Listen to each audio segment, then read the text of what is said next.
അനീഷിന് ഒരു ടാസ്ക് കൊടുത്തിരിക്കുന്നത് കണ്ണാടിയുടെ മുമ്പിൽ നിന്ന് ആ പ്രതിബിംബത്തോട് സംസാരിക്കാനാണ്. അപ്പോൾ അനീഷ് പറയുന്നത്, നല്ലതുപോലെ നീ ഗെയിം കളിച്ച് ഒരുപാട് കഷ്ടപ്പാടിലൂടെയും പ്രയത്നത്തിലൂടെയും ഒക്കെയാണ് ഇവിടം വരെ എത്തിയത്. ഞാൻ ആദ്യം ഒരു കഠിന ഹൃദയനായിരുന്നു. അത് പിന്നീട് അലിഞ്ഞലിഞ്ഞ് ലോല ഹൃദയനായി. ഇനി ഒരുപാട് പേരെന്നെ സ്നേഹിക്കാനുണ്ട്.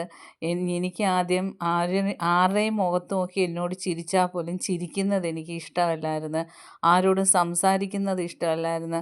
ആരോടും സൗഹൃദം കൂടുന്നത് ഇഷ്ടമല്ലായിരുന്നു. പിന്നീട് എല്ലാം മാറി. ഇപ്പം ഹൗസിലുള്ള എല്ലാവരും എൻ്റെ സഹോദരങ്ങളാണ്, എൻ്റെ കൂട്ടുകാരാണ്.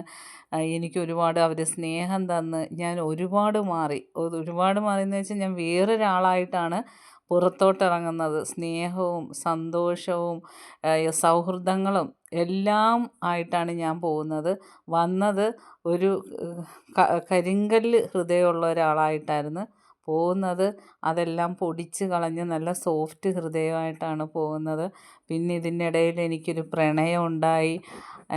അനുമോളുമായിട്ടുള്ള പ്രണയത്തിനെക്കുറിച്ച് പറയുന്നുണ്ട്. എനിക്ക് ഒരു പ്രണയം തോന്നി. ഞാനത് അനുമോൾക്കും എന്നോട് ഇഷ്ടമാണെന്ന് കരുതി ഞാനത് തുറന്നു പറഞ്ഞു. പിന്നീട് എനിക്ക് മനസ്സിലായി എന്നോട് ഇഷ്ടമല്ലാന്ന്. അതിൽ ഞാൻ ഒരുപാട് അനുമോളെ ബഹുമാനിക്കുന്നു. അത് ഞാൻ അങ്ങോളം എൻ്റെ മനസ്സിൽ സൂക്ഷിക്കുന്ന ഒരു നല്ലൊരു സുഗന്ധമുള്ള ഒരു ഓർമ്മയായിട്ട് ഞാൻ എൻ്റെ മനസ്സിൽ അതെന്നും സൂക്ഷിക്കും. അങ്ങനെ എനിക്ക് നല്ലൊരു ഹൃദയത്തിൻ്റെ ഉടമയായ നല്ലൊരു മനുഷ്യനായിട്ടാണ് ഞാൻ ഈ ഹൗസിൽ നിന്നും ഇറങ്ങാൻ പോകുന്നത്. താങ്ക് യു ബിഗ് ബോസ് എന്നും പറഞ്ഞ് അനീഷിൻ്റെ വാക്കുകൾ നിർത്തി. ബാക്കി അപ്ഡേറ്റുമായിട്ട് വീണ്ടും വരാം. എൻ്റെ ചാനലൊന്ന് സബ്സ്ക്രൈബ് ചെയ്യണേ.